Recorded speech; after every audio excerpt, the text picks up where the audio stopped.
Hey, Foilers. Ben and I need your help as we continue to work to grow it for God and increase the amount of listeners to the podcast. Here's what you can do to help. Head on over to our website, thetfhc.com, and be sure to sign up for the email newsletter. Doing so will make sure you get content as soon as it's available. Also, join us over at the Tinfoil Hat Club podcast page on Facebook, and be sure to follow, like, subscribe, and most importantly, share with everyone you think would enjoy the show on Facebook, Instagram, Twitter, and YouTube. Thanks for being fantastic and for all the love and support. Now, back to the show.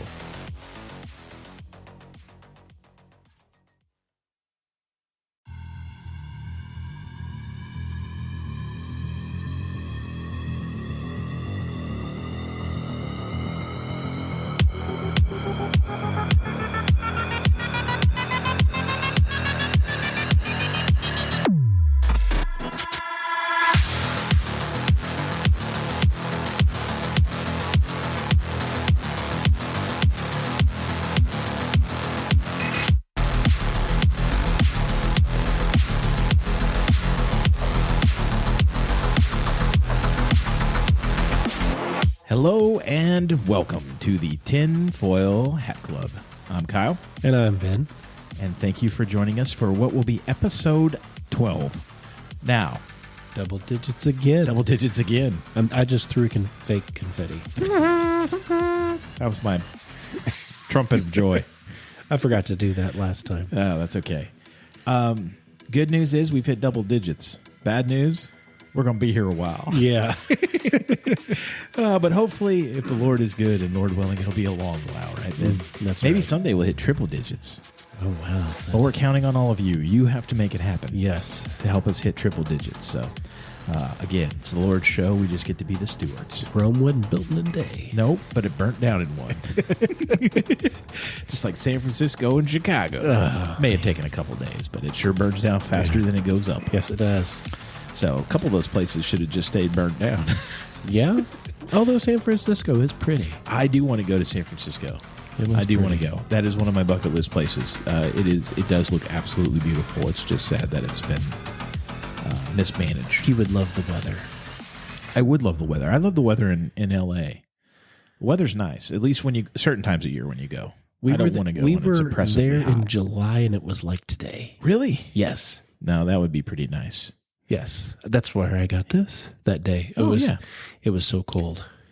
Yeah, people don't, if you've never been to California, people, especially people from the Midwest, you have the impression that all of California is politically like San Francisco, LA, San Diego, and it's not. No. Like once you get outside of those cities, it actually turns into a red state. Yeah. It's more conservative. Yeah. I'll never forget going to see my sister-in-law who lives in Corona, and we were coming from the airport, and I'm seeing these Trump billboards, and I'm like, what is happening out here? I never, if you would have given me a list of 1,000 things that I would see in California, Trump was not anywhere near the top million. Yeah, I know. And I saw that, and I'm like, wow. And then I realized what actually the way the state is actually the way it works. Yeah. But those metropolises are just so big that they wind up, sucking all the vote for the state. Yeah. You know who Jack Kerouac is? Yes. We're just starting the show kind of backwards. This is story time with Ben. That's okay. We like to switch it up on the Tinfoil Hat Club. 3 minutes in or 133 minutes in. You never know. When we were out there in San Francisco, there was the bookstore where he pretty much lived at, Jack Kerouac. Oh, interesting. And Gabe wanted to go there, our oldest. So he gets there and he starts asking questions about him. And the rumor in all the store employees was he was related to Jack Kerouac. Our oldest your son. oldest was? Yes. And so they start crowding around him. And he's That's like, awesome. What? No, I just wanted to know about him. And they were taking him places that nobody else was allowed to go in the store. That's amazing. Yeah. Just eventually just go with it. Yeah, I told him to. I was like, you should have just went with it. Yeah. He goes, well, I felt bad.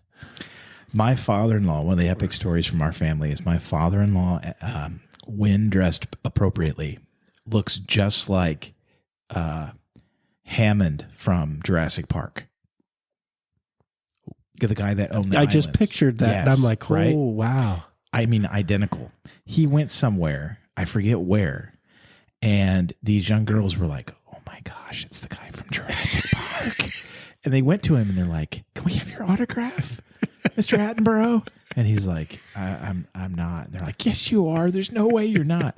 I swear, dead ringer for him. Hilarious. That's awesome. Yeah, he's an awesome dude. So, but anyway, that was our intro. Yeah. Hopefully you guys are still entertained. Oh, I'm sure they are. We're goofy entertaining. So we have decided for this episode, Ben, out of the kindness of his heart, has decided to humor me for this episode. And we're going to talk about something that I am fascinated by, which is, well, it gets into a lot of stuff, but it's actually known as Project Azorian. I'm here along for the ride, folks. Oh, I'm sure we'll find things to talk about. We'll take this and we'll wind up in the Bible somehow or somewhere. Yes. Maybe not even biblical. We typically tend to do that on the Tinfoil Hat Club. But yes, so Project Azorian. This to me is so fascinating. I don't even remember how I got onto this subject, but it was a couple years ago now. And I like documentaries. I love a good documentary. Both Adrian and I both love documentaries. Or she lies and just goes along with them. And if that's the case, honey, you're awesome. I love you. Thank you. But I watched a documentary, but I want to say I watched it after I read a book on this Project Azorian. And what this was a CIA. What was it again? Oh, I'm sorry. I forgot to do the rhyme. It rhymes with CIA. Oh, okay. Oh, crap. I did it again. Oh, man. It was a CIA black op, super top secret that they did in the early 70s. I want to say like 74. So this was secret? Super secret. Like triple, quadruple S secret stuff. And it involved the CIA using Howard Hughes. And this is all not made up. This is not tinfoily at all. You can go look it up. The CIA has admitted to all this. There's all the documents. They've come out and said, yeah, it's true. At least parts of it. We'll get to that in a bit. But they went to Howard Hughes, and there was a Russian submarine that sank in, I want to say 1968. I got the dates here. I'll get into it here in a minute. This Russian submarine sinks in 1968 in the Pacific. So they used Howard Hughes' company or Howard Hughes himself? They used Hughes' company and Hughes himself over the company. Was it a front? Okay. Yes, it was all a front. Because his company was private. Yeah. So they didn't have any kind of, they could hide everything easier. They didn't have any paperwork to file, any of this stuff, right? It was a great big huge, and Hughes had worked for them many times in the past doing similar things. Oh, yeah. So there is a well-established relationship there with Howard Hughes. Now, this didn't come out until later, of course, but now that we know in history, looking back, Hughes worked with the CIA several different times. So the CIA goes to Howard Hughes, who had a deep water mining company, okay, or a company that they decided that they were going to do deep water mining. Now, this was all a cover story to go and actually recover this sunken Russian submarine, the K-129. And the K-129 supposedly sank like 1,500 miles northwest of Oahu in 68. It was a nuclear submarine. So you got to think, height of the Cold War, we've got a sunken Russian sub. If we can get it off the bottom, then we can get the torpedoes and we can get the nuclear missiles that are on it, because they had just gotten to the point where they could actually launch nuclear missiles from under the water and not have to be surfaced. So they've got the latest tech on there at the time. And we get this sub up and we can get all of the technology. We can get the metallurgy off how the sub is made. We can get the nuclear warheads. We can get the missile technology. We can get all this stuff. It'll be a huge treasure trove of Cold War secrets, right? Yeah. So Hughes announces he's going to start doing deep sea mining for minerals. Yeah. Okay. And they dump like $500,000 into this. Now, this is 74 money. Yeah.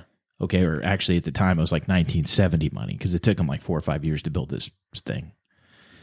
And which winds up being several $billion today. Yeah. Okay. And they do this, and then they set off with this boat to go and get this thing off the ocean floor. Now, they already had found it. Now, there's how did we know where it was? Yeah. How did we know it was missing?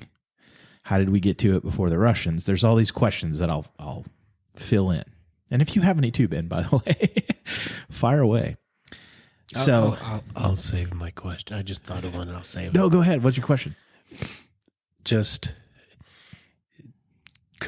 did Russia give them information? No. Okay. No. So I'll see. I'm in the dark with this. No, this is good. This is good. So I'm nerded out about this one. No, I'm super excited. Like I said, Ben's being really nice. He's humoring me today. So that's the overcover. That's the story of the Project Azorian side of the coin. Why is it called that? Well, there's things in there too, Ben. Okay. That is a very specifically chosen name, and that name is a great big huge middle finger to Russia. Okay. And I'll get to that. Okay. I just keep that in mind. Okay. So this Russian submarine, the K-129, was originally built in the 50s. Okay. So it had been around for a while, and it had set out on this particular mission on the 24th of February of 1968. Okay. So we set out on the 24th of February. March 8th is when it actually sank. Okay. Now, the Russians didn't know that it sank on March 8th. They just noticed that it was not, because the way the submarines are set up, nobody knows where they are, except it's top secret, right? Yeah. But when they hit certain checkpoints along their pre-designed pathway, they have to radio back to whatever the home for the sub, communications is, which is top secret, right? And say, hey, we've arrived at checkpoint, just checking in. And then they go dark again until the next checkpoint. Well, they had missed a couple checkpoints. And so by this point, they're trying to get a hold of the sub, and they can't. So they know its last radio checkpoint was here, and then they know where it was supposed to be beyond that. Yeah. But it's gone missing. So then they start firing up the fleet to go look for this submarine. And they're sending out ships and planes and helicopters and everything else because they have no idea, relatively, where this submarine went missing at.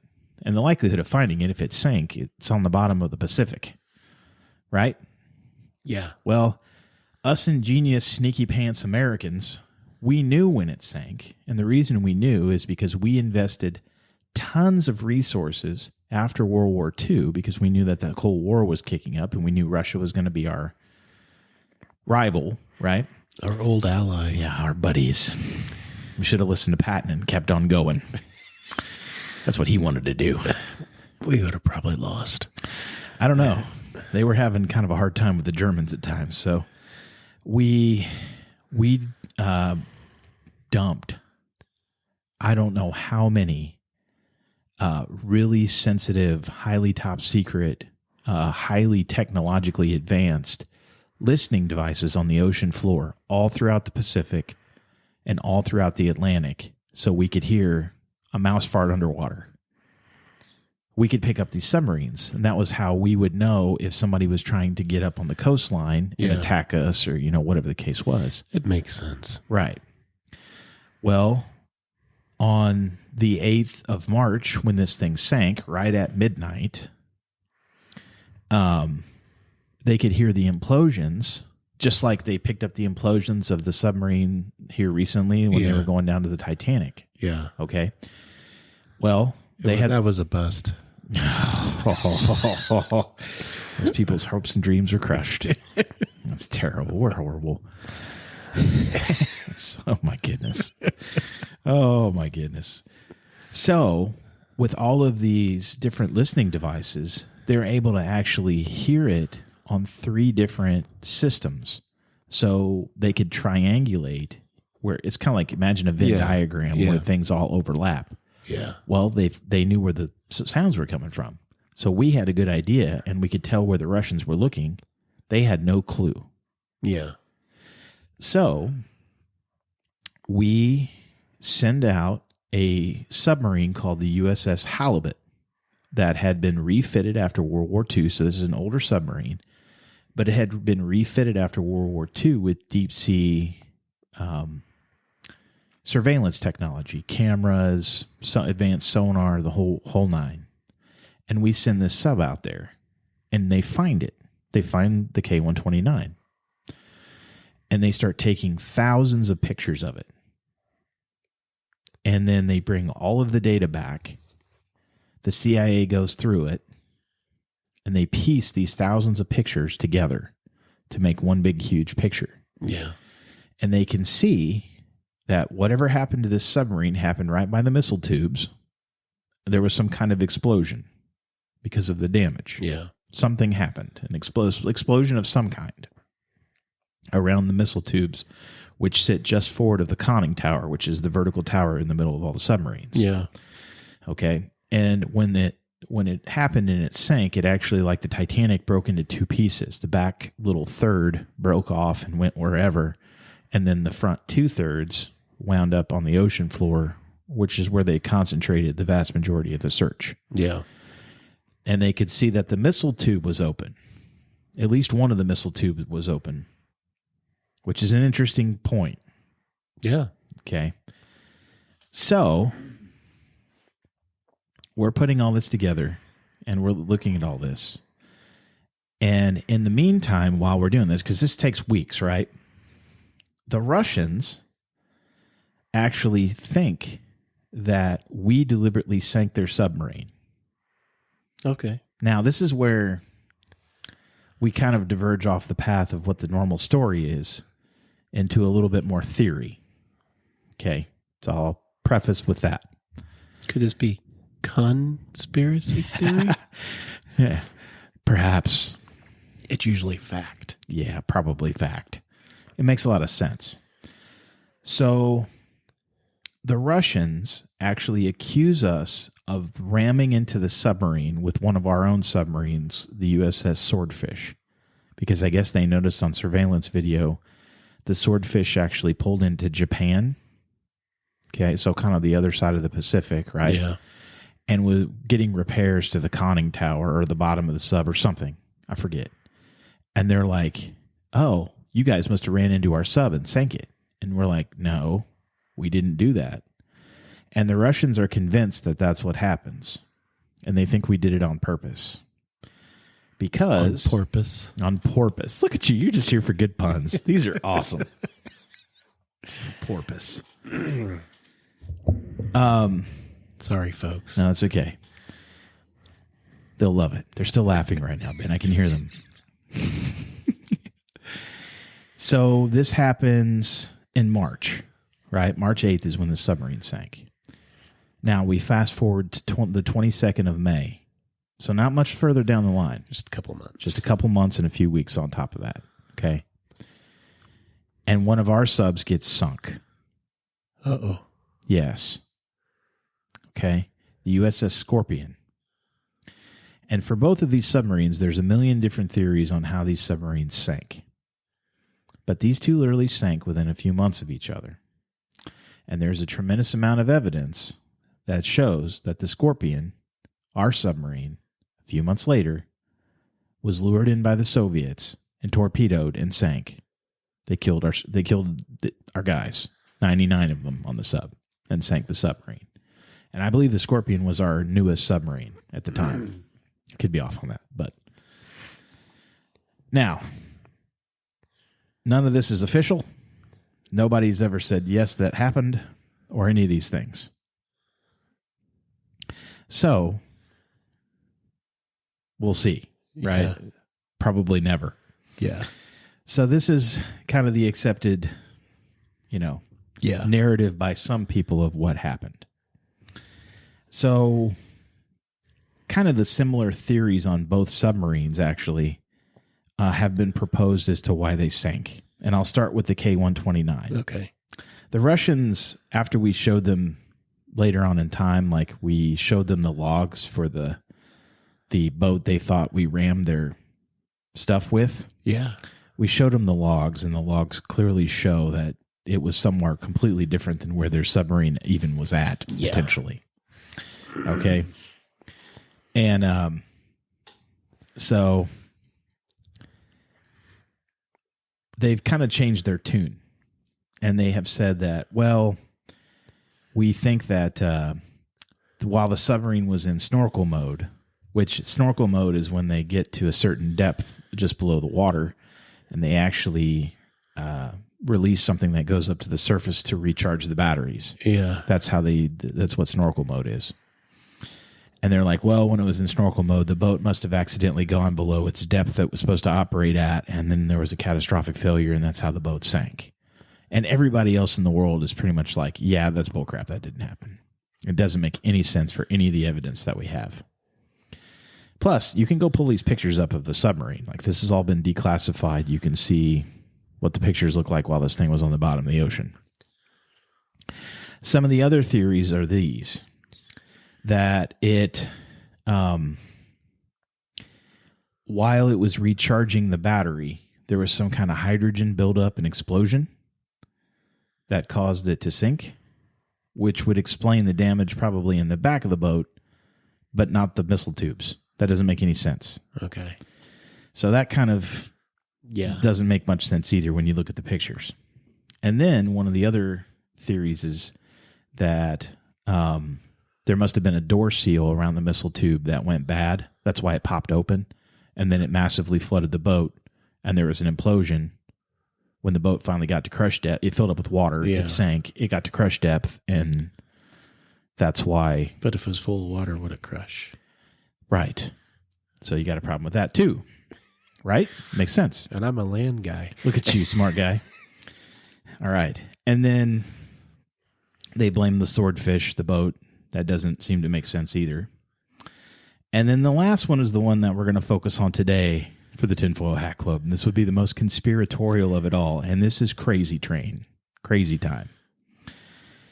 That the crew intentionally set off the fail-safes around the nuclear missiles because they were going to be set off without their approval. So a mutiny. They scuttled the boat.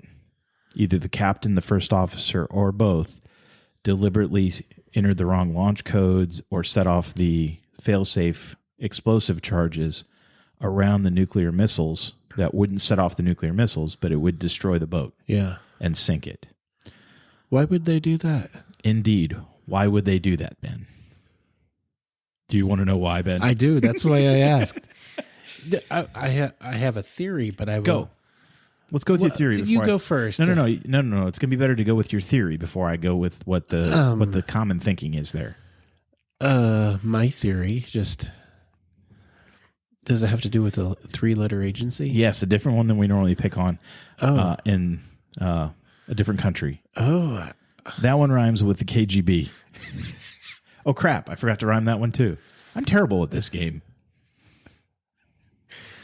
Was that the extent of your theory, Ben? Yes, that was. But that's what I was thinking.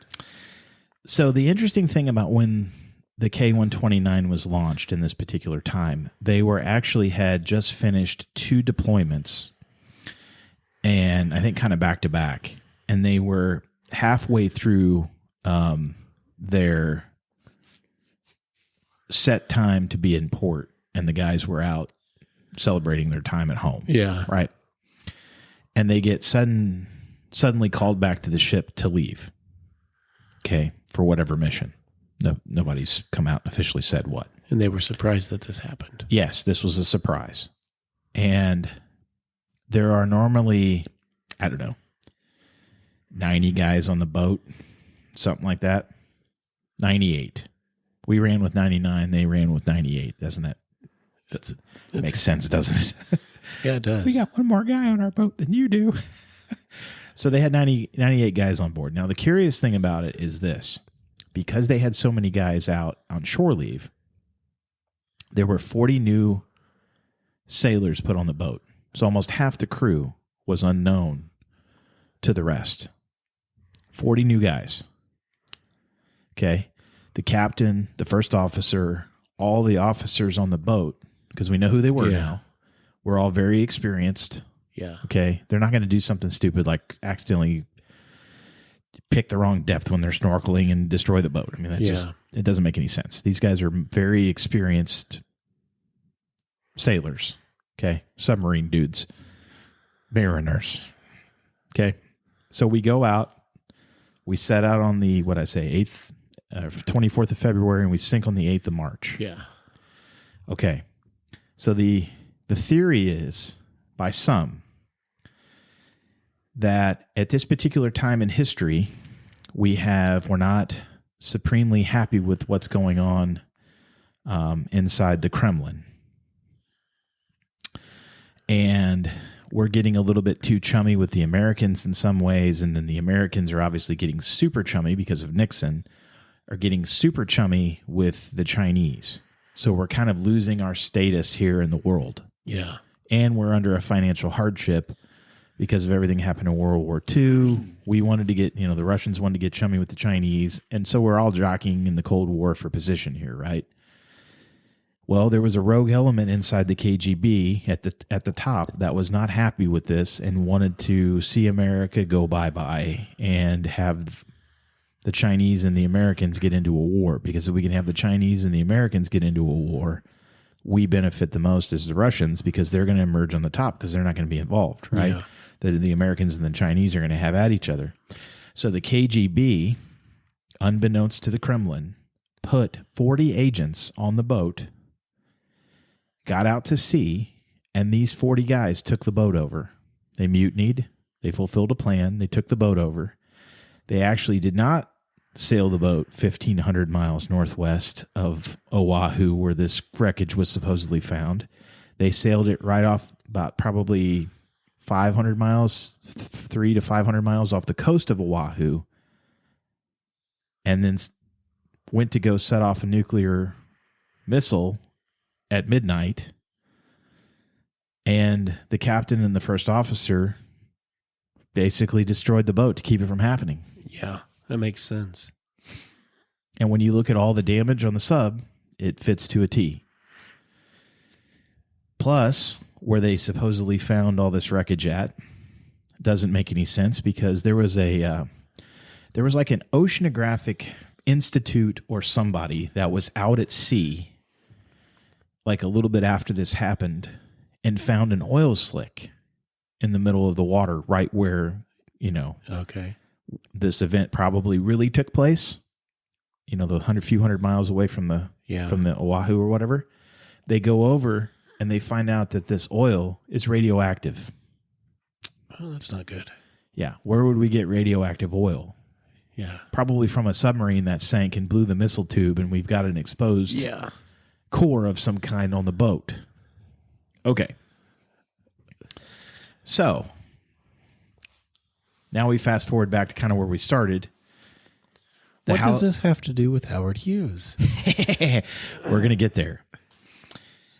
So when the Russians decided, and all this, I don't think the Kremlin knew what the KGB had done for a while. I think they finally figured it out as things more and more time and things started coming to light, which probably didn't take a whole lot of time. Yeah. Before things finally started to come forward as to what they did. Well, they realized at this, I think whenever they finally did realize it, they realized, oh my gosh, we sank one of the American submarines thinking it was them that did this to us. Yeah. And we did it to ourselves by trying to nuke the Americans and blame it on the Chinese. Yeah.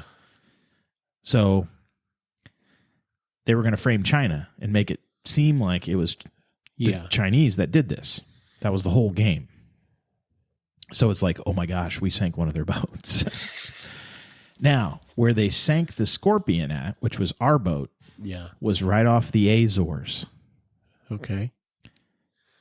Project Azorian. Okay. Azores. Are we putting this together yet? Yes. This is our great big huge middle finger to Russia. Right. Now, none of this is all out there yet. Yeah. We didn't find this out till much later, like the 90s, I think, is when they finally started to come out. Maybe even the early 2000s. Okay. So the CIA winds up getting involved. They see all the pictures from the halibut that we sent out there to go do this, the research on, take all the photos and all this. After that, this halibut brings all this information back, and I think that the halibut was then sent back out, and actually took them several months, but they found the scorpion, and they probably did the same thing there, but I don't think those pictures have ever been released. I could be wrong on that, so don't hold me to that one. Yeah. So at this particular point, we have put together, I'm sure, this theory as to what's happened. So from the CIA's perspective, they're probably like, yeah, we really need to get this boat, because can you imagine the leverage we would have? Oh, yeah. If we get this boat off the ocean floor? We're not only going to get all the technology stuff that we talked about earlier, but we're going to actually have evidence to blackmail Russia until like the end of time. Yeah. That you were going to nuke us using the KGB. I mean, can you imagine what that would have done to them geopolitically? I mean, they would have been our puppets. Yeah. Forever. At least that was the thinking. So the CIA literally concocts this whole thing that they're literally going to come up with the technology to go out and scoop this submarine that's 300 feet long. Okay, now it's broken into pieces, 2 pieces, but the front part that they're trying to get is at least like 150 feet long, at least half the boat. Yeah. Probably more like 200. And they're going to go scoop this thing off the ocean floor. Now, just to put this in perspective, this is like literally like the end of the 60s when we start coming up with this plan. Okay. The end of the 60s, this submarine is sitting in 16,000 feet of water, like 16,500, I think. So about 5 miles. Yeah, go 5 ahead. miles deep. That's awesome. You good math on that. Just to put that in perspective, the Titanic sits in 12,000 feet of water. So just a little over 2 miles. Yeah. So this boat is literally 4,500 feet. This submarine is 4,500 feet lower than the Titanic. Yeah. And the lower you go, we all know the crush depth is, or crush strength just gets that much greater. Yeah. And this is the late 60s. So they literally have to design a boat and an apparatus to get this thing off the bottom of the floor of the ocean somehow, and do it all in secret. So they come up with this cover story, and they go to Hughes on the West Coast, and they come up with this cover story that they're going to funnel money through him and his company, and he's going to start doing, quote, deep sea mineral mining. He was pretty smart. Yes. And it was perfect because everybody thought, well, he's an eccentric billionaire in the 60s. That seems like something an eccentric billionaire would do. And their forward-thinking thought of, I'm going to go to the deep sea ocean and start mining these minerals for a bunch of money. It is minerals. It is minerals. Iron ore. Right. Well, so they start building this boat. And everything is for Hughes, like named after Hughes. The boat is actually called the Hughes Glomar Explorer. His company was Global Marine, hence the Glomar. Yeah. And the Explorer was just the name of the boat.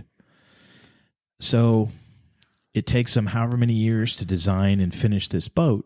They literally get it off the line in like, I don't know, 74, 73, something like that. And realistically, that's pretty quick time. Amazingly quick. Because this thing literally has super advanced technology on it. Like the amount of... I mean, you're lifting like 40,000 tons of steel off the bottom of the ocean floor. Plus the pressure of the at ocean. 16,500 foot of depth. Yeah. Right? How do you do this? And how do you do it all in secret so that somebody can't fly over and see you doing it? Yeah. So the way the boat was designed, it was designed with the middle of the boat had a normal, what it looked like would be a drill rig that was on a huge gimbal system because you got to account for the pitch and roll of the ocean and everything, right? Yeah. But obviously it's lifting these massive loads. Yeah. So it's bigger than anything anybody's ever designed. It has two huge like towers on each side of the center, what would look like a drill rig. Yeah. Okay. And what those were is they would lower down into the boat, into the middle of this gigantic, the whole middle of the boat, which the boat was like 600 and some feet long or something like this, lowered into the middle of this gigantic multi-story moon pool. The entire middle of the boat underneath the deck was completely hollowed out and was just a huge, gigantic moon pool. Okay. And then at the end of these two arms that extended down, they actually worked with Lockheed. Huh. Yeah, imagine that, right? To make this grabber. Like it had... So this was like the claw game. Seriously. No, dead up. That's exactly what it looks like, right? Like this funky, elongated claw. They called it the Clementine. That's what their nickname for it was. And the two arms would extend down and would connect to the claw, the Clementine, and then it would lower it down into the ocean. And then the center drill, what looked like normally a drill rig, wasn't a drill rig. But it would work the same way. They had huge, I don't know how big these pipes were, huge sections of pipe that they would screw together, right? The further they needed to go down. Yeah. So they would get to a certain depth, and every few hundred feet or whatever, they'd need to get a new section of pipe. Yeah. So the whole boat was just like stashed with just tons of pipe. Yeah. And the pipe had to be specially fitted together so that it would work properly. And I mean, it's just this huge operation, right? That nobody's ever done before. And so they're like, okay, well, we build the boat. Nobody can really see what's underneath the boat, right? They fit it with a crew. They do this whole thing. They christen the boat. You know, nobody's really allowed to walk around it, but they do this main christening thing. They make it all look legit, like it's Hughes's company. Yeah. In the meantime, who was doing this again? Oh, the CIA. Okay, I just want to make make sure that your grandparents' tax dollars hard at work, ladies and gentlemen. So, while they're building the boat, they're also building the Clementine separately. Yeah. Right? And I mean, they've got to design this thing. It has cameras on it. It has all these huge hydraulic lines that need to be on it to be able to...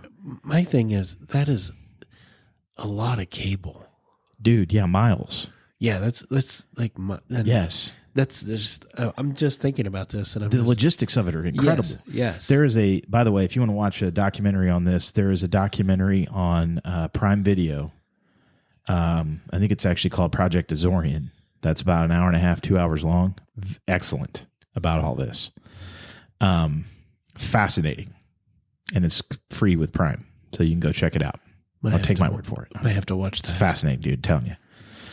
And because on this grabber, right, you have miles of cable because you need to communicate with it, right? Hydraulic lines on this thing. They have multiple cameras, one of which is like a pan, tilt, and zoom camera, so they can move it and actually position it. So you've got miles of coax cable that's going to get run up, data cable, power cable. All this stuff is running down the pipe. Okay. And like it has small little like propeller, fans on it to be able to slowly move it to position it perfectly over the submarine, right? Yeah. While they're building the ship in the Clementine, they actually sent another one of Hughes's boats out to the same area to, one, keep perpetuating the cover story that we're just out here mining for minerals. We're not here to do anything nefarious, right? And the Russians start kind of getting hip that we're looking for their submarine. So anytime anything winds up out there, anywhere near the vicinity of where this thing could have gone down, any boat, they're like on the boat to see like what, not like they don't come aboard the boat, but they send another boat out to kind of inspect what are you doing from a close distance. Yeah. And obviously they're like, no, it's just a, because these boats are small, right? They're smaller compared to what that we wound up sending out there. They're like, there's no way. And all of the brass, or like some of the intelligence for the Russians, were like, we think that they're going to try to get the boat off the bottom of the ocean. They want to get the boat and recover it. But they dismissed it all because they're like, there's no way. It's in 16,000 feet of water. They're never going to be able to get this boat off the ocean floor. There's no way. It's never going to happen. And they still don't really know where it is. Nor do they maybe even have the technology like we did to find out where it is with cameras and all this other crap that they wound up doing to take pictures of it. Yeah. So we're doing this, and we're actually taking core samples of the ocean floor of where the submarine is, because we needed to know what the ocean floor was made of. Yeah. For these claws to go under the boat. They need to make them strong enough to be able to cut through whatever if it's made of iron, we're screwed. We're not going to get it out of there. But if it's some kind of softer material, we can make these claws so that it'll scrape through the ocean floor so we can get under the submarine before we lift it, because you don't want to puncture the submarine to get it up, right? Yeah. So they're figuring out all this. They're taking the samples back. They're building all these things. So they build the Clementine, the claw device, separate from the boat. The boat launches first. They take it over. They park it right next to the Spruce Goose in California, right at Hughes Dock. And then to hide the Clementine, they actually build this barge that looks like a great big, huge, like old school, like half can aircraft or like aircraft hangar. Okay. That's sinkable. And they sink it, and then they put this thing inside of it so that they can then move it with a tug and nobody can see what it is. Yeah. And they literally tow it all the way out to California, and they have the Glomar come out there. They sink the barge. They take the barge off at night. They move the Glomar over this Clementine. They lower those two pole arms down that go into the moon pool. They hook up the Clementine, they pull it up into the moon pool, shut the doors on the moon pool, and off we go. So nobody ever sees this is happening. Wow. And they go out there, they go right to where the boat is, and they literally are out there, and the Russians start showing up. And they've got like a tugboat out there sailing around them. They got another boat out there sailing around them. They got a helicopter out there doing circles. And they had a helipad on the Glomar Explorer. Of course. And they're like, we have to cover up the helipad with crap, because if the Russians land on this boat and start inspecting this place, we're going to have some explaining to do. Yeah. And that would be considered an act of war. Yeah. Because it has long been established, like in the, I don't know if it's a Geneva Convention or whatever, agreement between everybody is that you can't salvage military shipwrecks. That's like agreement that everybody agrees to. So this is like an act of war. We're violating law by doing this. We wouldn't do that. We would never do that, Ben. Oh, we're the good guys. We're the good guys all the time. So we get out there, and they're waiting for the Russians to like leave. And eventually, like, they're like, you know what? They're not putting any divers in, and it's really far down, and we can lower the Clementine down to where they probably won't even see it if they had divers. Let's just do it. So while the Russians are right there, they literally start this operation. And they open the moon doors, they lower the Clementine down, they start attaching pipe, and they start lowering this thing down. And they literally lower it all the way down to the submarine. They position the boat, they turn on the little fans, they test everything. Works great. And they get it right over the submarine. And this takes, hours. They're doing this slowly, right? Russians are still hanging out, have no clue that this is happening.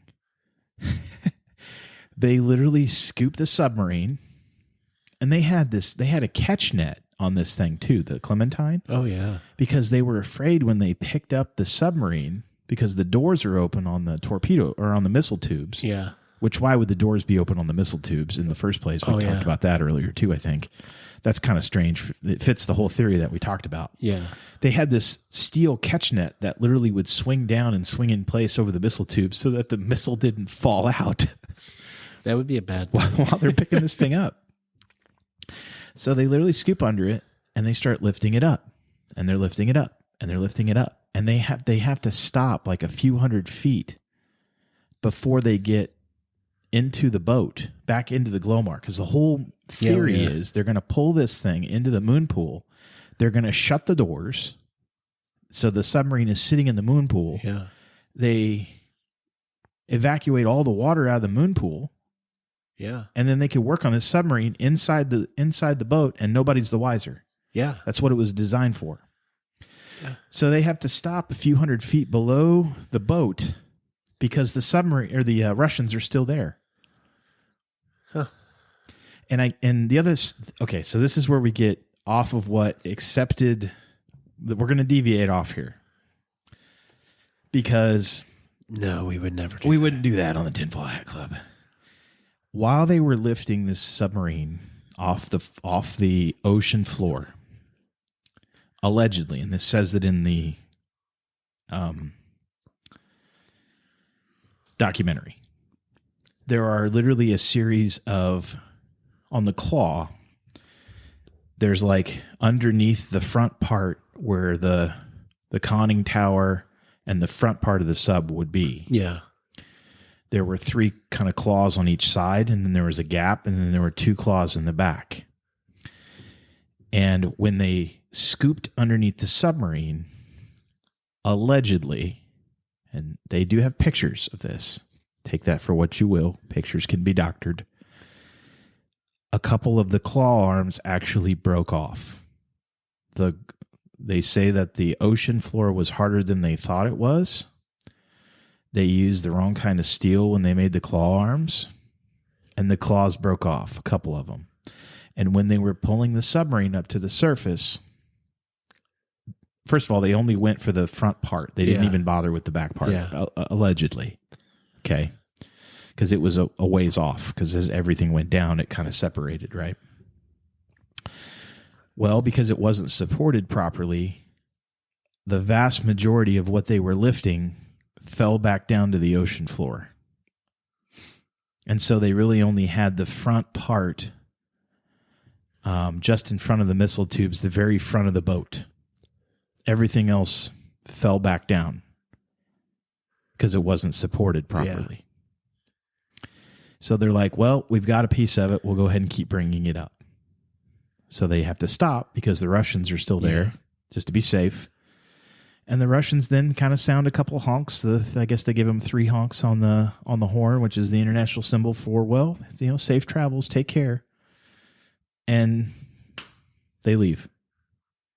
So they're like, well, sweet, they're gone. Let's pull this bad boy in. So they literally finished pulling in this piece of the submarine. Now, it was the front part of the sub, so supposedly they have a whole inventory of this, of what they recovered. But part of what they recovered were nuclear-tipped torpedoes that were on the boat. They recovered like 6 or 8 bodies that they could partially identify somehow. And they literally did a funeral for these guys at sea because they knew someday they might have to turn this back over to the Russians. Okay. So they filmed all this. There are snippets of the video included in the documentary. I'm sure you can go watch it on YouTube probably. They do this funeral at sea, and it's funny because all the video is crappy, right? Yeah. It's all this 1970s stuff video, which I'm sure has probably been degraded to make it harder for us to see, but it's pretty bad. But the CIA literally had a film crew on the boat chronicling everything, and that's where this came from. Okay? So then we flood the moon pool, we get it in, we flood the moon pool, and the guys immediately start going into this thing. And they were worried because they were worried it was radioactive. Oh, yeah. Right? Yeah. So they start literally taking blowtorches to this thing and start pulling it apart and all this, right? And all these guys are trained to do this. And there was like an A team and a B team. So they get done doing all this. They document everything. They do the funeral at sea. They start to sail back to Hawaii. Or, I think they sailed to Hawaii because that's where they're going to swap crews. Because the B crew, the whole job was to come on the boat and do cleanup. Because you got all this radioactive crap everywhere, right? Yeah. Well, they stopped somewhere outside of Oahu, allegedly, and they just dumped all the crap that was of no value. off the boat or out, Yeah. whatever, however they did that. And then they go back to Oahu. The A crew gets off. The B crew gets on. They clean the boat. Da-da-da-da.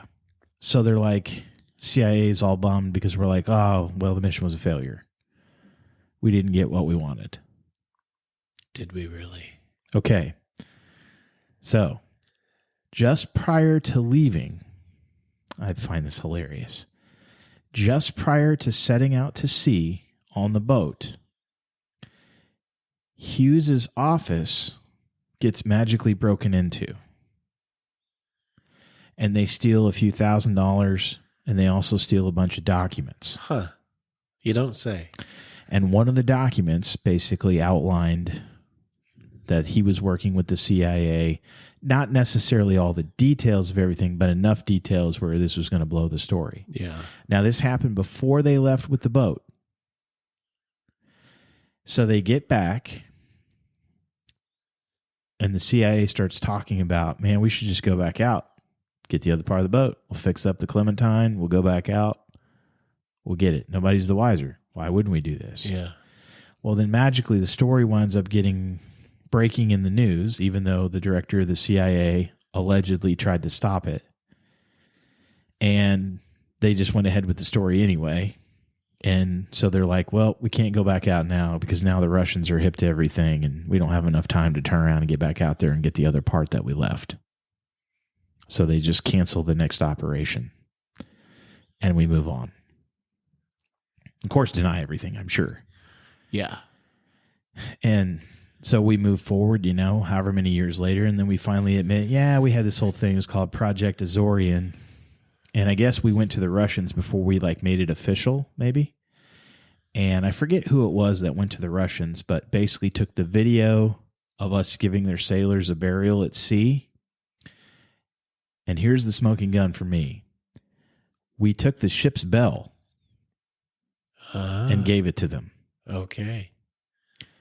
Now, the $1 million question here is, 1, where's the ship's bell normally at on a ship?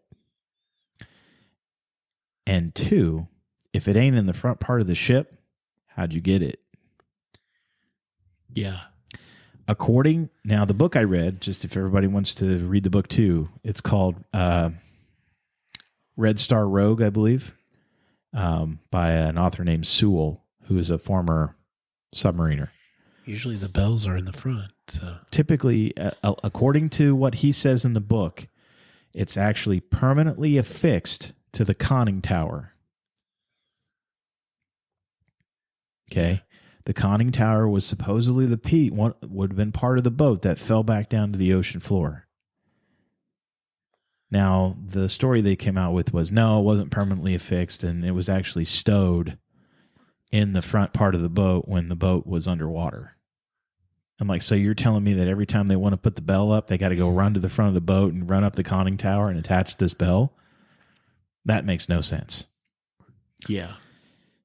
So, the accepted story is we lost the vast majority of what we went after, but we did get a few torpedoes. We found a few dudes, and we found whatever else we found. They have never officially and will not release what all they exactly found. And most of the records are still classified. And so we never went back. So supposedly, just like we never went back to the moon. Right, yeah. Supposedly all this crap is still sitting on the bottom of the ocean floor, 1,500 miles northwest of Oahu, because that's where they swear that all this happened at. I have so many questions. Go ahead. Fire away with your questions. Because we're probably going to get to some of the theories here with the questions. Question 1. Where would it be? Where do you think the boat would be?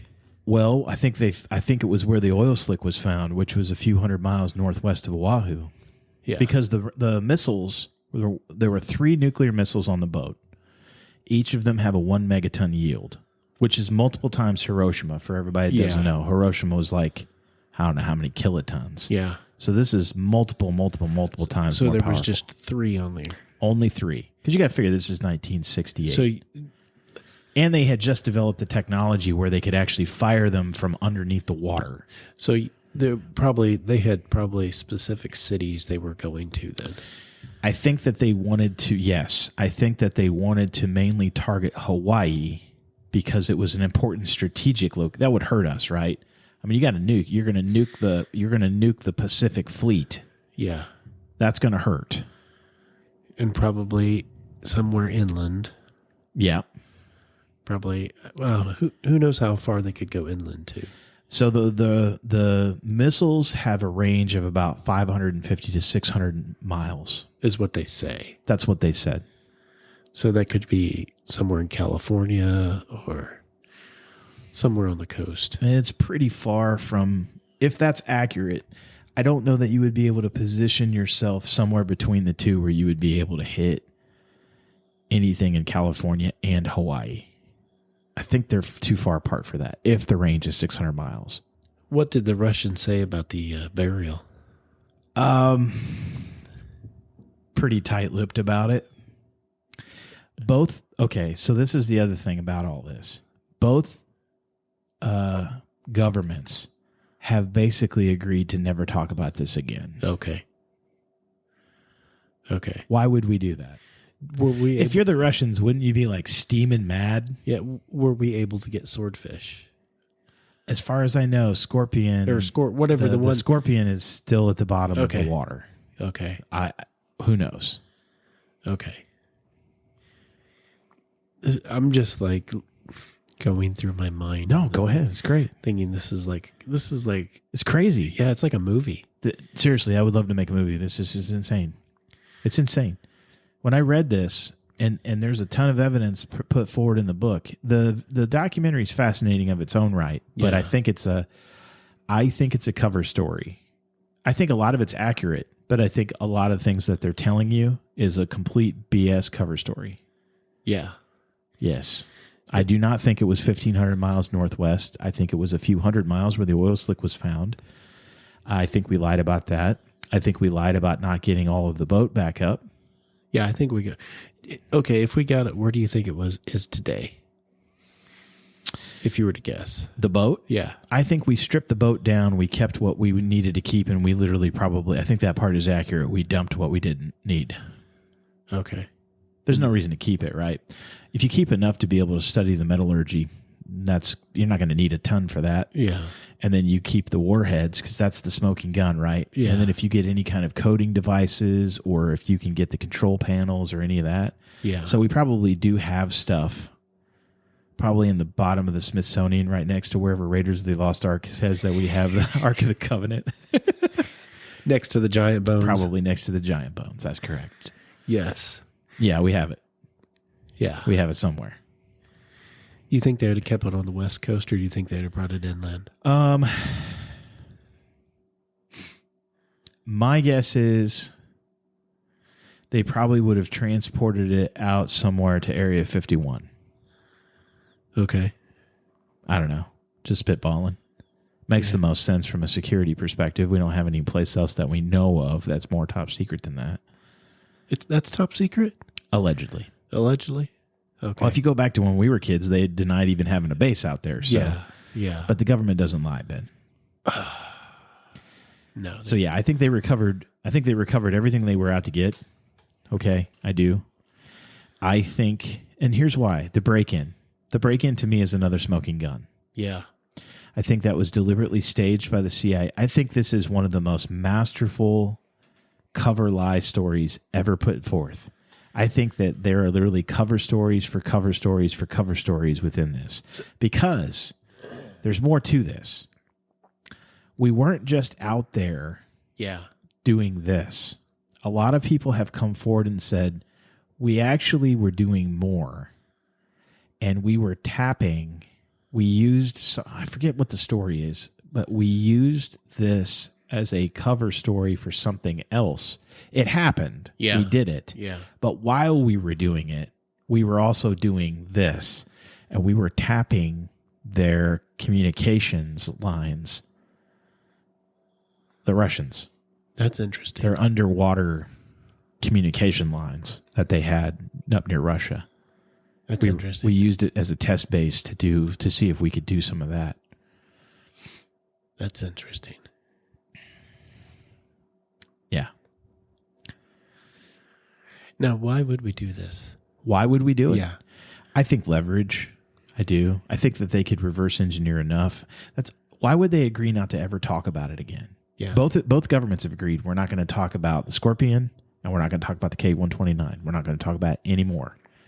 Matter of fact, when people will interview some of the higher up admirals of the time, like one of the Russian admirals got interviewed and he said, "Yeah, this is something that's best left just alone for the sake of the families. It's an extremely tragic situation that we just have both mutually agreed not to talk about." Who was the president at the time? Well, Nixon. Oh, that tells you something right there. And supposedly Kissinger is a huge part of this, which he's as evil gets. Oh. Kissinger was an evil man. Oh, man. And then Ford is the one that came into, because Nixon resigns, right? Ford's the one, by the time they got to the point where they were going to go run another op out there, allegedly, Ford was like, "No, it's too much out in the open. We can't do it." And we nixed it.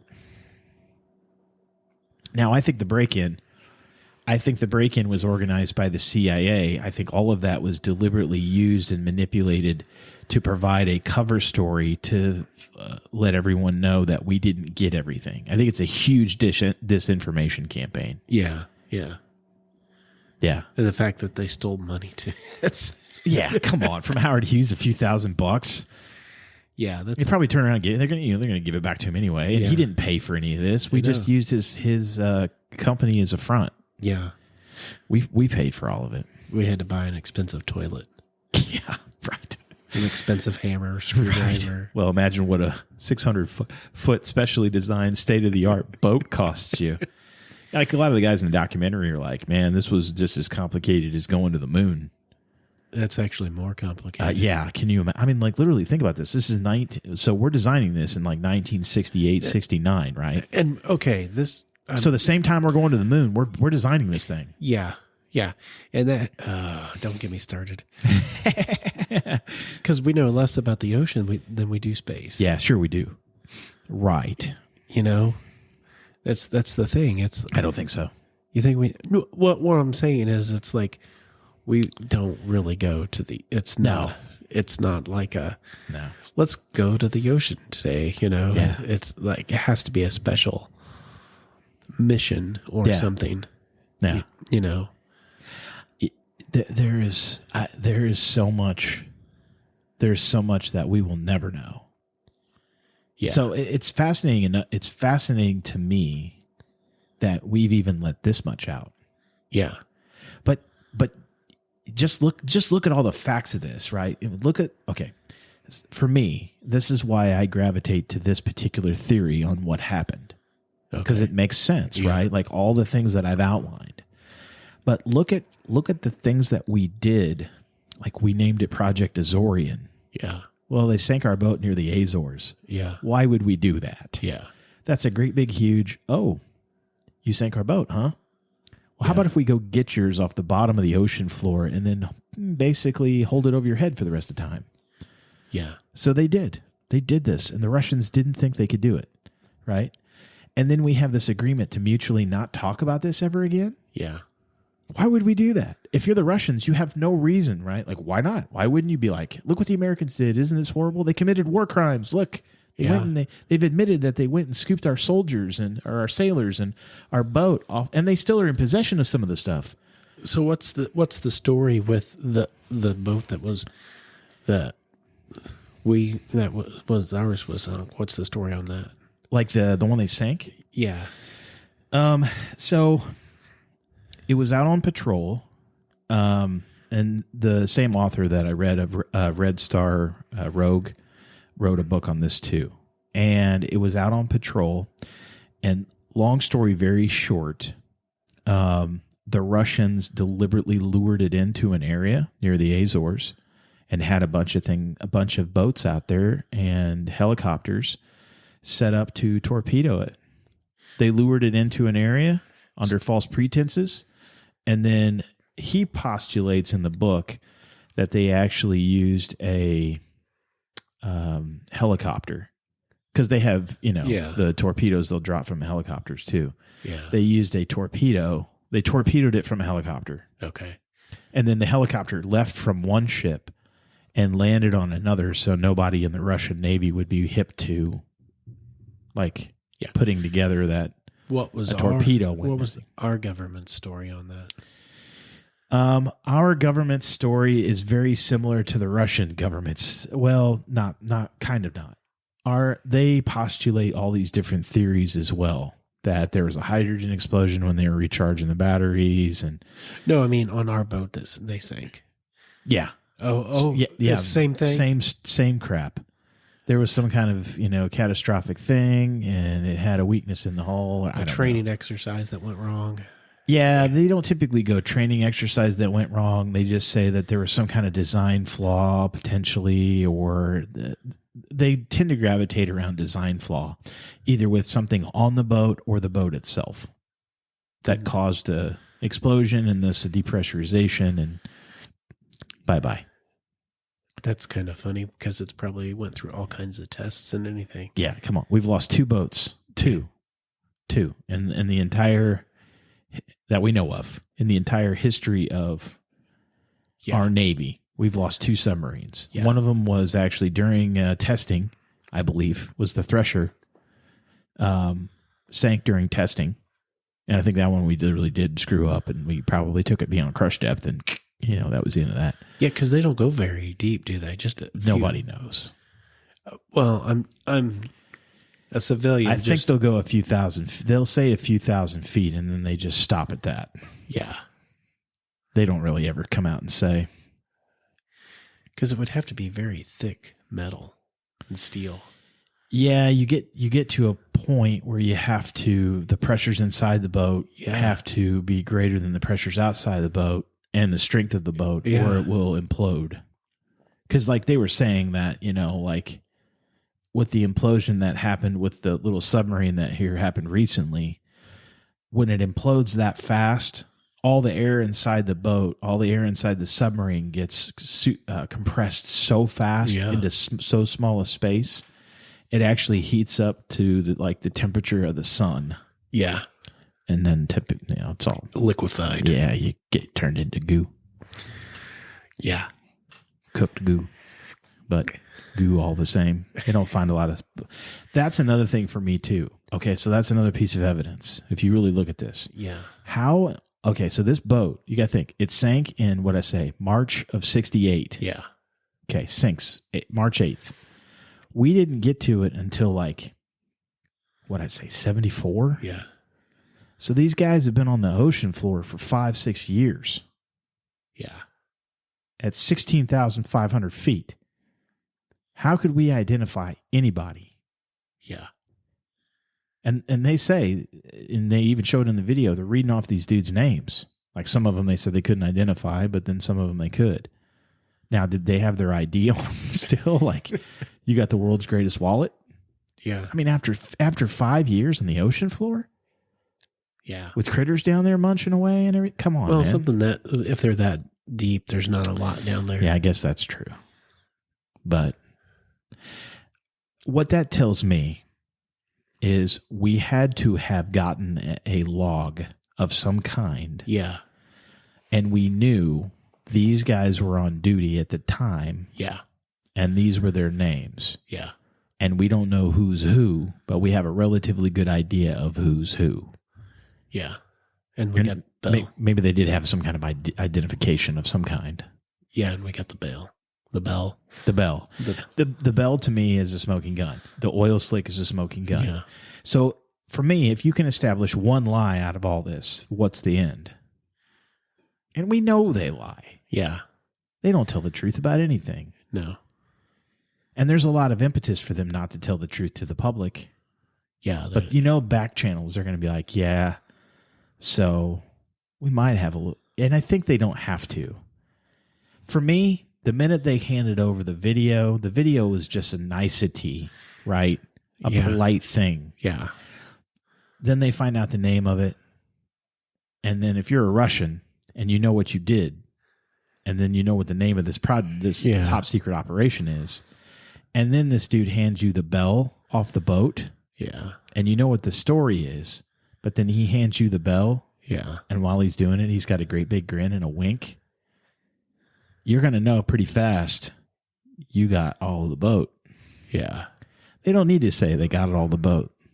They just need a couple things. Yeah. We got your boat.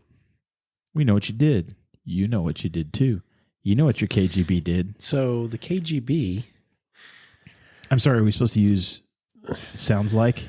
Sounds like KGB. Sounds like KGB. So they... Smeji Shmee. And the Shmee-IA. They mutinied the boat. Yes. To launch some missiles. Yes. At midnight, apparently. At midnight. Which also makes sense, right? To start a war. Yes. And blame it on the Chinese. And blame it on the Chinese. Mm-hmm. To get us mad. Or pretty much.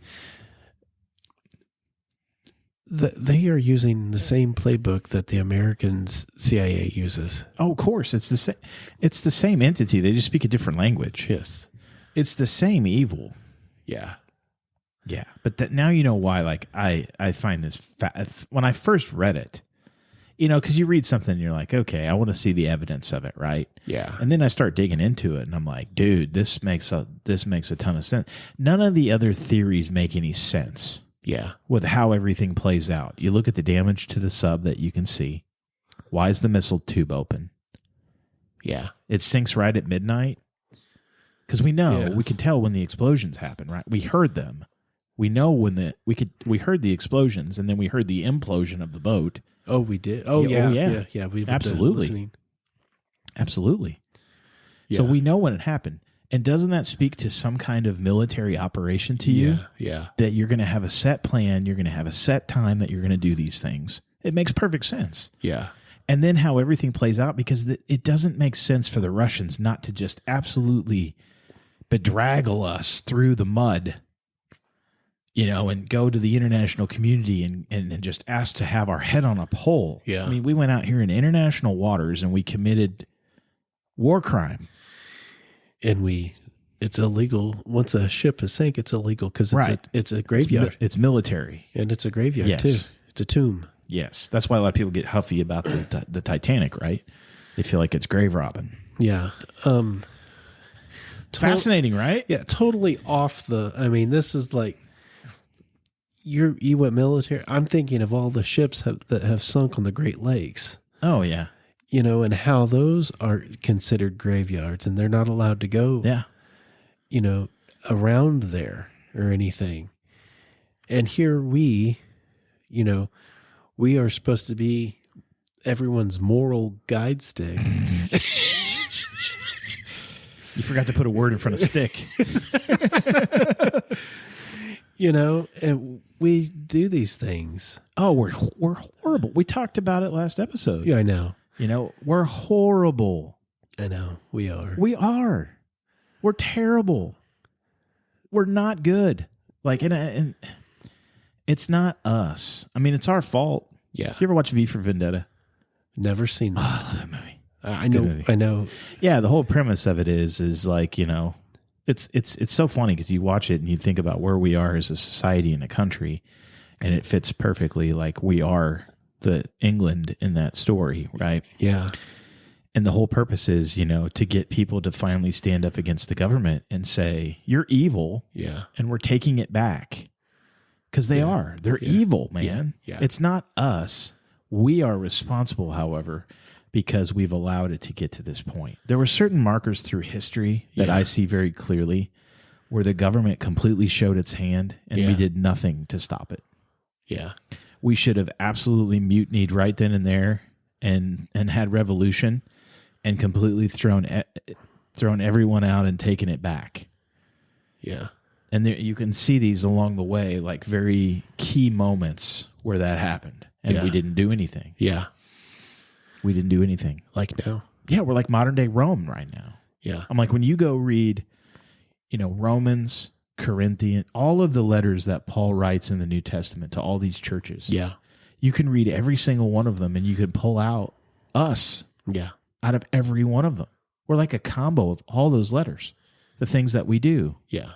and the depravity of what we are. Yeah. And we have just... And that was the 70s. Yes. We haven't gotten more altruistic since then. That was 50 years ago. Yeah, well, and again, we talk about 9/11. I'm sure at some point we're going to do a show on 9/11, right? Yeah. And I think a lot of people, to me, 9/11 is becoming the moon landing. Yes. You know what I mean by Yeah. that? As we go forward in time, I think more and more people are starting to go, I don't think this really happened. I think something else is going on here besides what we were told. See, Mike... Just like the moon landing. If you go back to 1969 when the moon landing happened, Yeah. there's probably hardly anybody that thinks the moon landing was faked. Yeah. The percentage is probably less than 1%. Yeah. But as we go forward in time now, I think the vast majority of people, or not the vast majority, but I think a lot of more people are now like, no, I don't believe it. See, my thing is... Something's up. The ones with 9/11 that hurt the most were the first responders. Yeah. And I'm not, it's terrible what happened. But these things that, never forget. Yeah. And it's the two towers. We shouldn't be showing the two towers. We should be showing all the firehouses. That's what we should never forget. Yeah. Not that, who cares about the towers? Yeah. Well, it's just a symbol for the day. I know, but I know what you're saying, and you're right. And then all the cleanup, man. Like, these people literally are sick. I know. Like, they've gotten sick from this. It's not we're not faking it. Yeah, and did Building 7 fall because it was scared? Okay, yeah. I hate when they do that. I also hate when they just magically blow the whole front of it off because they get mad. Yeah. Like that happened in Oklahoma City. Oh. But, in those two instances, we've not gotten into it too much. Yeah. But let's just have fun for the last few minutes here, hypothetically. Okay. Let's say hypothetically that our government was behind 9/11 and the Oklahoma City bombing. Okay. All right. And we would consider them false flag operations, would we not? Would that not be the technical name of it? Yes. Okay. Well, we can go read clearly in history unclassified documents, declassified documents from the CIA, and that rhymes with CIA. Just to be clear, it's the Central Intelligence Agency who have come out and said, yeah, we went to Kennedy and we had a plan for Operation Northwoods. Yeah. Where we wanted to run all these false flag operations to get the American public behind a full-scale war with Cuba. Yeah. And it details hijacking planes, making them look like they crashed and people died. Military people died. All these different things. Yeah. I mean, it's disgusting. Yep. They wanted to do this stuff. And that's the 60s. Yeah. 62, 61. You think that they've gotten more altruistic since then? Nobody's written a new book. Yeah, right. They have the same playbook. Yeah. Why would we do 9/11? Because we wanted to go to war, man. We wanted to go. Could we? Okay. The reason why, could it be because we wanted to get some information over there? Or access to things? Yeah. Like DNA? Yeah. Well, what would you be referring to, Ben? Do they rhyme with giants? Nimrod? Right? Yeah. Yeah, like the Black Op. So for those of you, you know what I'm talking about. Yeah, right? yeah. Okay. So for those of you that don't know, when we were in, I think it was when we were in Iraq. Yeah, we stole from the museum. We literally did a Black Op, like literally Green Berets or Navy SEALs or who knows who. Yeah. Maybe even one of the other 3-letter agencies that rhymes with CIA. Did a Black Op and went into the museum in Baghdad and at night. Yeah. And took a bunch of stuff out of the museum. But the funny thing was the doors were open. Wait, are you talking about January 6th or are you talking about Oh wait, I'm sorry. Oh boy, we went really really off the rails on this one, didn't we?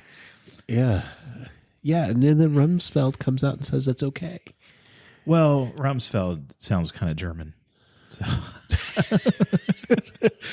Don't you remember the news? Do. Yeah, and he's like, it's all right for citizens, and they're a free democracy now, and aren't we awesome? Things happen, But they did give back a lot of things. But of course, once we went through it and realized that wasn't what we were looking for, and we kept the crap we didn't. One of the things they didn't return was how to reanimate the dead. No. Yeah. We wouldn't do that, would we? Yeah. That's you can actually look that up. That was in their museum, and it wasn't returned. I'm not kidding you. Like, I know last episode we talked about time travel, and I talked about Project Gateway and all this. I think you could literally spend the next however many years you have left on this planet just literally combing through the CIA's website of all the documents that they've released. Yeah. Because there are literally who knows how many tens of thousands of documents. If they're releasing that, what are they doing? What are they not releasing? Yeah. Yeah, and there's still a ton of information about Project Azorian that they've never released. Yeah. Well, why would they do that? Yeah, Why wouldn't they release it all? Because they have stuff. Of course they do, because they have things they don't want to release. Like at this particular point, this last time around was like, well, that pretty much settles that in my mind. When they didn't release the JFK files. Yeah. I mean, why would you do that? The only logical explanation that anyone with two brain cells dancing around and banging together in their head can come down to is they know if they did that, it would clearly show that we assassinated our own president. Yeah. And by we, I mean the Smee Smie Smay, along with the Smee I and the Mafia and probably who knows who else. Yeah, it was a group effort. Absolutely. I think the Secret Service was involved. It was a group effort. Kennedy was not a great man, but he was doing the best he could. Yeah, he wanted to do good things. Yeah. I literally do believe, and I think Bobby Kennedy too. Yeah. And I think RFK Jr. I think he literally has. Oh yeah. I think he really means well. I think, and which is scary because it's like unless you get a Kevlar head, you're going to have problems, boss. I mean, I'm more interested in watching the Democratic debates than I am the Republican debate. I tried to watch this last Republican debate, and I think my comment online was it was like watching orangutans fight over a waffle. Yeah, I remember that. It was embarrassing. I'm so glad I missed it. Oh, dude. You didn't miss anything, Ben. I know. It was embarrassing. Yes. It's shameful. They're all shameful. But with RFK and with Bobby, his dad, and then with JFK, that's what got them killed. Yeah. It's because they weren't kidding.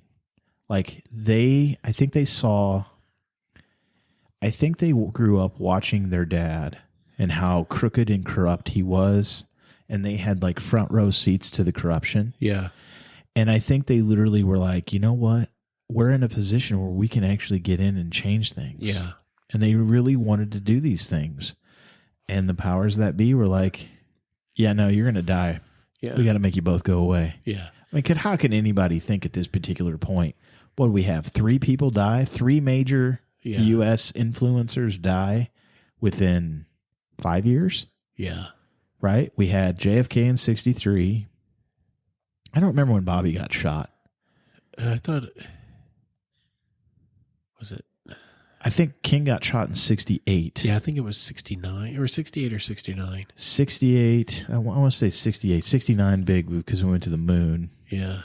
Allegedly. But anyway, we have 3 of these dudes I mean, come on. Yeah. If anybody thinks that that's not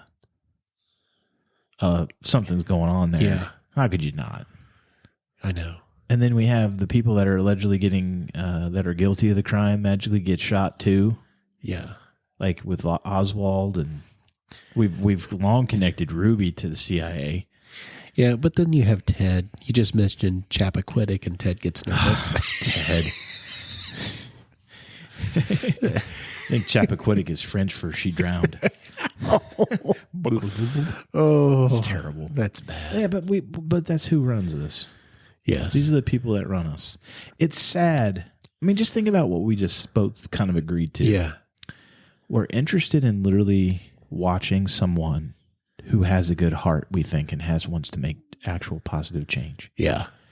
How sad is it that we're excited about the potential of that, but we know that if he tries to do it, they'll probably kill him. Yeah. That's where we are. I think everybody knows that. Well, I watched Rogan interview him. Yeah, I did. I listened to it. Yeah, right. And I was waiting for him to get to it because we were all thinking it. We're like, this is the same kind of stuff your dad and your uncle talked about. Yeah. Well, it didn't go so well for them. And he was like, yeah, I've got some things in place to, Yeah. and I'm thinking to myself, what do you got? Like I said, unless you got a Kevlar head, I don't think this is going to work out the way you'd hoped. Yeah. It's scary. I mean, that there's that much corruption and power. Yeah. That we literally are excited about somebody that could potentially make change. Yeah. I think that's why people gravitate to Donald Trump so much. Yeah. I don't think necessarily that there are, you get the extremes, right? You get the people that are just like, no matter what, Donald Trump could walk up and shoot somebody and they'd be like, I'm still voting for the guy. I love him to death. Yeah. And I'm like, that's crazy to me. Yeah. Because as a human being, he's not that great a dude. No. Okay. He's really not that good of a guy. But people still gravitate to him. But I think the reason that he became what he became, and it still continues to be, is because the American people are literally so hungry for someone to break the cycle. Oh, yeah. That anybody that they think even has an outside chance of doing it, they'll vote for him. Yeah. And like right now, I think he's in a golden place that he'll probably get reelected. If I had to put money on it today, that's what I would say. Yeah. And I think the reason for that is because, and I don't know about you, I would think you probably agree, but we have the worst president in my lifetime, not even close, in office right now. I mean, this guy is a complete chowderhead. Yeah. I mean, he's embarrassing, and he's run our country into the ground. Yeah. I don't even know how we're going to make it to the next election before this thing goes and implodes. Just give him some ice cream and he's happy. Oh, my goodness. Don't put him on a bike or a set of stairs. Man, here's your insure in the next hour of Schoolhouse Rock, Mr. President. Knock yourself out.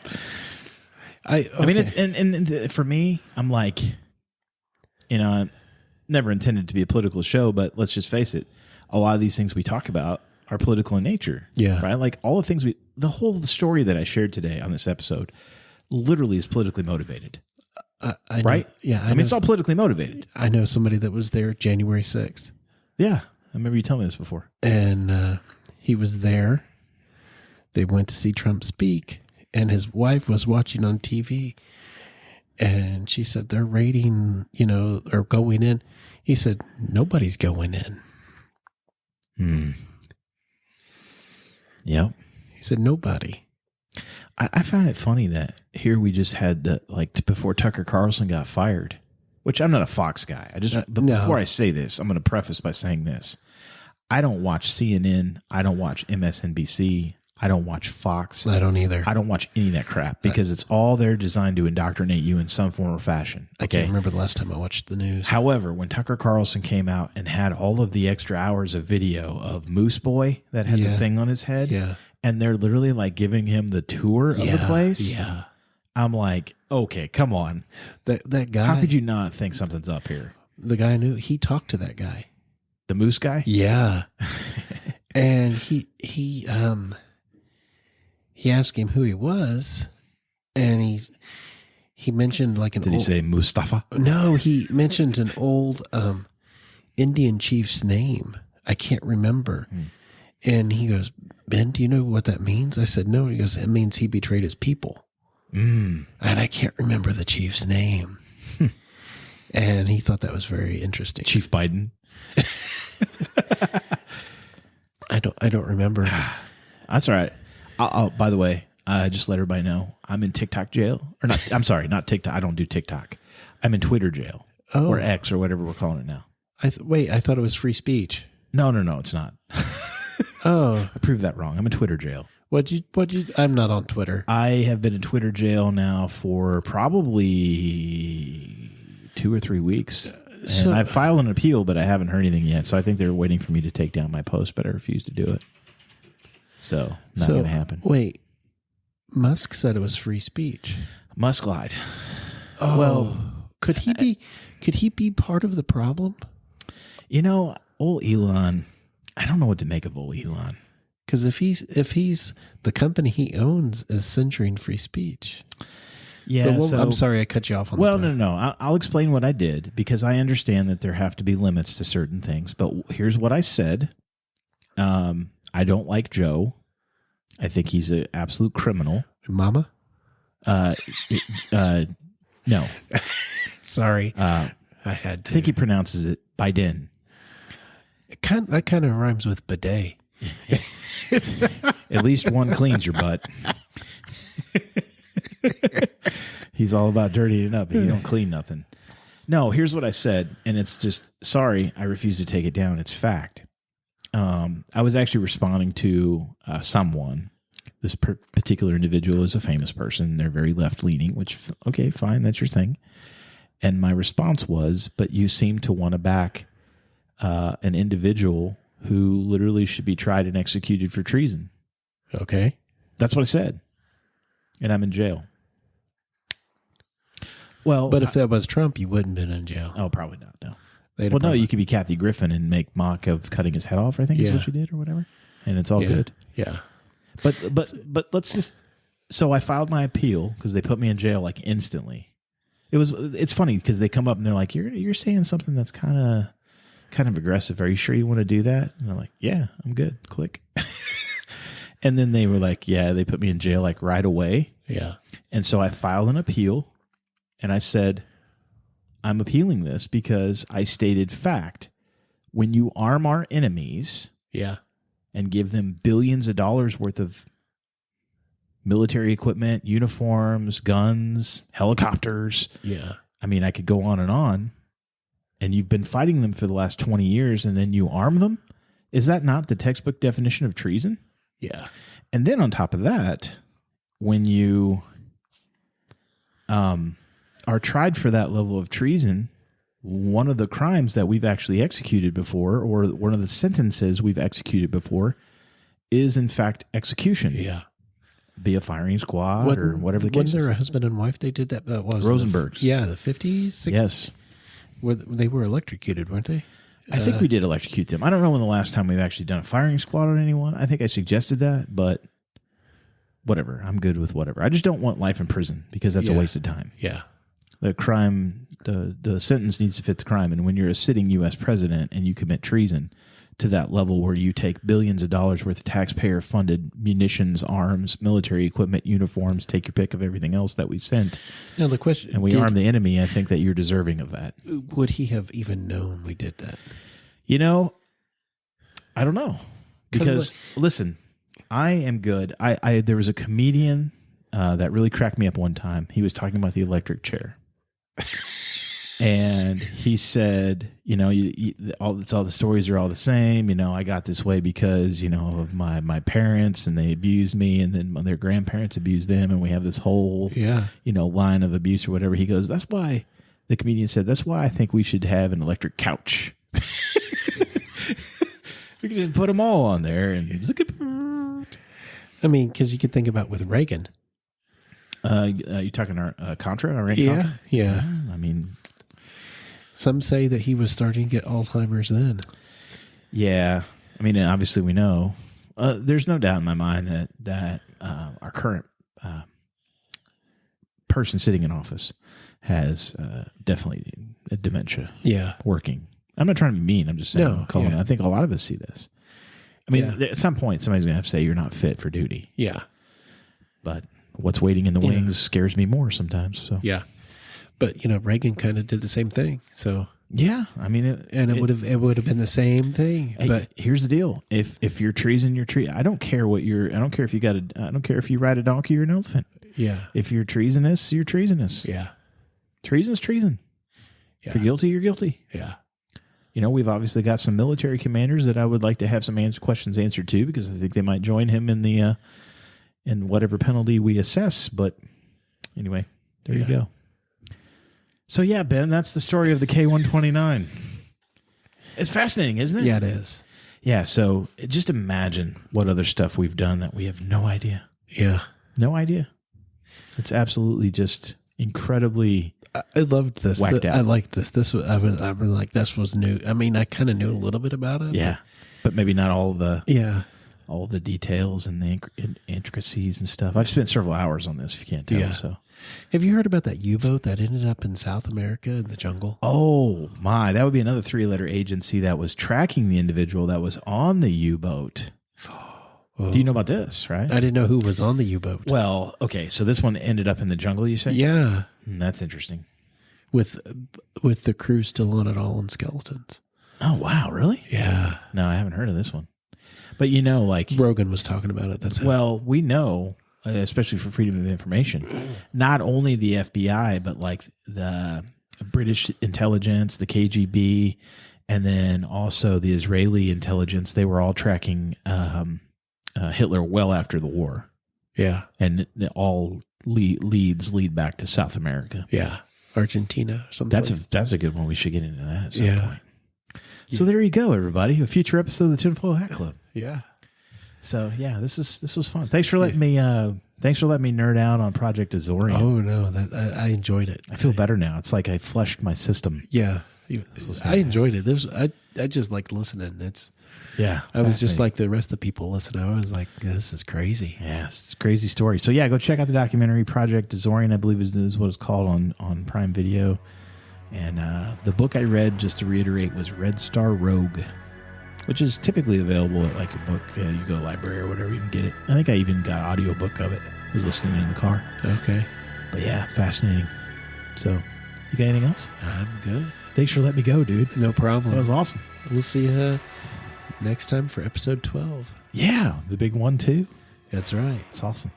All right, y'all. Thanks so much for joining us today, and we will catch you next time on The Foil. Take care. Bye.